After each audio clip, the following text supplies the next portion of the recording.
What if one of the oldest mysteries in America is hiding in plain sight? Not in Egypt, not in Britain, not in the Old World, but in the forests of New Hampshire. And what if the timeline we were taught is incomplete? Because there is a site here made of massive stone slabs, aligned with the sun, marked with strange carvings that some believe should not exist. They call it America's Stonehenge. And if it is what some researchers think it is, then someone reached America long before Columbus. Deep in Salem, New Hampshire, hidden among trees and silence, lies a complex of stone chambers, walls, standing slabs, and astronomical alignments. At first glance, it looks primitive. But look closer. The stones are positioned with intention. The corridors align with solstices. The chambers resemble old-world megalithic construction. And here's the question historians don't agree on. Was this built by colonial farmers? Or was it built thousands of years earlier by someone who should not have been here? Let's start with what we know. The site covers about 30 acres. It contains stone walls, chambers, sacrificial-style tables, drainage systems, and carefully placed monoliths. But the most controversial feature? Solar alignment. On the summer solstice, the sun rises perfectly through a specific stone corridor. On the winter solstice, light hits a carved marker. This is not random. This is astronomical design. And that raises a dangerous question. If this was just a colonial farm, why would farmers build a solar calendar? And here's where it gets stranger. Carbon dating from charcoal found on site suggests some parts of the site may date back as far as 2000 BC. That's 4,000 years ago. Before the Roman Empire. Before Viking exploration. Before written European contact with America. So who built it? And how? The stones used here weigh several tons. They were moved, stacked, balanced, without modern machinery. Sound familiar? Because across the Atlantic, in England, stands Stonehenge. Massive stones, astronomical alignment, uncertain origins. Coincidence? Or connection? Some researchers argue that America's Stonehenge resembles megalithic sites found in Ireland, Scotland, Iberia, Mediterranean regions. And that's where the theory becomes explosive. What if ancient seafarers crossed the Atlantic long before Columbus? We know the Vikings reached North America around 1000 CE.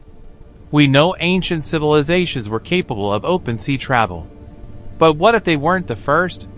Because if this site predates the Vikings, then someone else came first. The site contains stone chambers with corbelled roofs, a technique common in ancient Europe. The layout resembles passage tombs found in Ireland. And yet, mainstream archaeologists say it was likely built by 18th or 19th century farmers. That explanation seems simple. Almost too simple. Because colonial farmers did build stone walls. But they didn't typically construct underground chambers with astronomical precision. So why here? Is this a case of overinterpretation? Or under investigation? Originally, the site was called Mystery Hill. It was rediscovered in the 1930s. Excavations revealed layers of occupation. But instead of clear answers, each discovery created more questions. Because artifacts found on site include stone tools, charcoal fragments, engraved markings. Some researchers claim inscriptions resemble Old World alphabets. Others argue they are natural cracks. The debate has never been settled. Let's be fair. Many archaeologists reject the idea of ancient transatlantic contact. They argue, no definitive Old World artifacts have been found. The site could be colonial-era agricultural structures. Solstice alignments may be coincidental. And that's important. Because extraordinary claims require extraordinary evidence. But here's the tension. dismissing anomalies too quickly can also block discovery. So let's ask a better question. If this site is colonial, why does it resemble much older European megalithic structures? And if it's ancient, where are the ships? The idea of ancient ocean travel isn't fantasy. The Phoenicians were master sailors. The Romans traded across vast seas. Ancient mariners understood currents, stars, and seasonal winds. The Atlantic current flows from Europe toward North America, meaning drift voyages are possible. But intentional voyages? That changes history. Some researchers point to a sacrificial table, stone at the site, grooved and positioned for liquid drainage. Was it ritualistic? Agricultural? Or something else? The stone's placement aligns with other structural elements, which suggests design, not randomness. But here's the twist most people don't hear. Even if the site isn't thousands of years old, it may still be far older than officially accepted, because colonial documentation of its construction does not exist. No farm records, no builder logs, no written explanation, just silence. Across the world, we see something strange. Massive stone structures, aligned to the sun, built with precision, often attributed to unknown builders. Why do ancient cultures, separated by oceans, all build in stone? Is it independent invention or shared knowledge? And what if America's Stonehenge is not an isolated anomaly, but a forgotten fragment of a larger network? In England, Stonehenge still stands. Tourists visit. Scholars debate. Mystery remains. Now imagine a smaller echo of that monument, hidden in American woods. Is it imitation or parallel evolution? Excavations have produced mixed dating results. Some charcoal samples date thousands of years back. Critics argue charcoal could predate construction. Supporters argue it indicates human presence. The problem?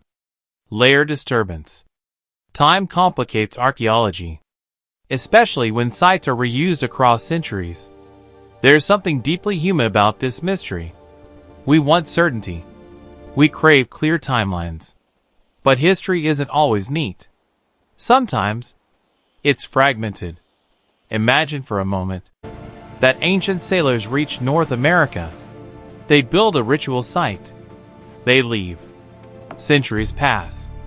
New populations arrive. The site is reused, modified, misinterpreted, and eventually forgotten. Impossible? Or simply inconvenient? There is no conclusive proof of ancient European builders. There is no definitive proof of colonial construction either. And that tension is what keeps this site alive.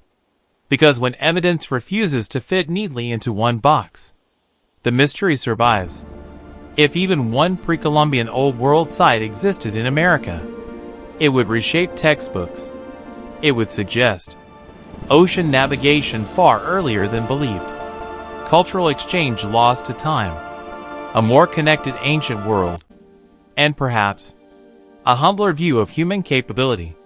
Because history is not just about what happened, it's about what survived.